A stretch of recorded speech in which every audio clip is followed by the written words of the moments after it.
Muibi. Iya. Kali ini gue pengen cerita tentang perempuan yang melanggar pamali di pesantren yang mengakibatkan banyak kejadian horor yang nimpa dia. Aduh. Kita sebut aja perempuan ini namanya Aya ya. Aya ini dulu sebelum masuk pesantren tuh anaknya nakal dan gak bisa diatur. Sampai akhirnya kedua orang tuanya tuh meninggal karena sakit.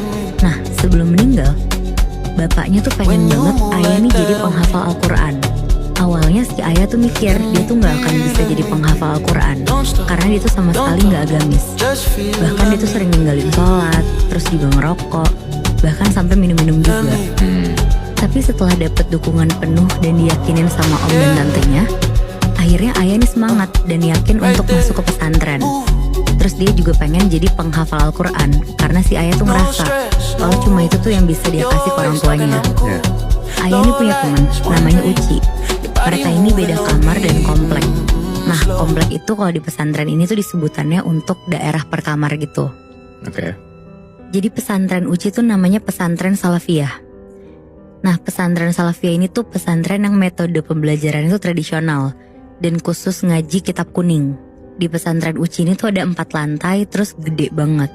Bentuk pesantren itu tuh kotak dan saling ngiterin, dan di tengah-tengah tuh ada sumur gede yang biasa digunain santri. Karena sumur ini tuh biasa digunain santri buat nyuci baju atau minum langsung. Karena air dari sumur itu tuh bersih dan udah didoain juga. Nah karena Aya ini penghafal Quran, jadi kamar dan kompleknya tuh beda lantai sama si Uci.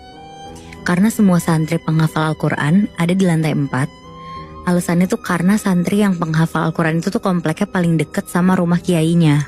Jadi biar gampang setoran hafalan gitu loh. Nah akhirnya si Aya sama Uci tuh jadi deket banget Muibi semenjak kenal di pesantren ini. Tapi ada satu hari tiba-tiba si Aya nih ngindar dari Uci, sama sekali gak mau ketemu gitu. Di situ si Uci tuh bingung karena ngerasa kayak gak ngelakuin kesalahan apapun, tapi kok dijauhin sama si Aya. Sampai akhirnya Uci tuh negor Aya dan dia tuh minta penjelasan gitu. Ya kalau misalkan emang dia salah, dia tuh mau minta maaf, maksudnya gitu. Iya, jangan didiemin gitu kan. Tapi si Aya ini cuma bilang, "Gak apa-apa, aku cuma lagi kesulitan hafalan, jadi gak mau ketemu siapapun." Di situ si Uci tuh bingung karena si Aya tuh gak pernah aneh kayak gitu. Nah sementara Uci yang tahu kalau misalkan ada yang gak beres, kayak terus-terusan ngedesak Aya biar jujur gitu loh. Di situ Aya tuh sempat marah terus bilang, "Udah seminggu aku diganggu sesuatu yang mirip kamu, Ci. Setiap malam aku dihantuin orang yang mirip kamu, dan itu kayak